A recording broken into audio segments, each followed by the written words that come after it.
how to increase or decrease notification volume or notification sound on Samsung Galaxy Watch 6 or Watch 6 Classic.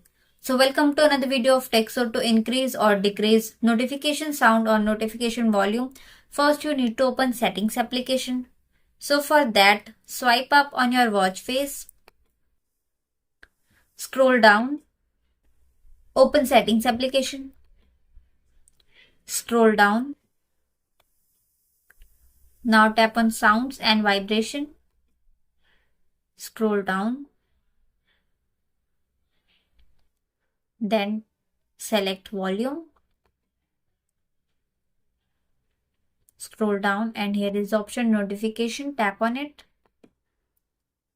So from here you can increase or decrease notification sound or notification volume.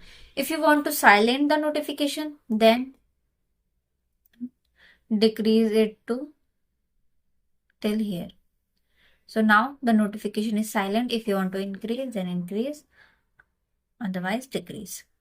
So in this way you can increase or decrease notification sound or notification volume on Samsung Galaxy Watch 6 or Watch 6 Classic. Thanks for watching. Subscribe to TechSource.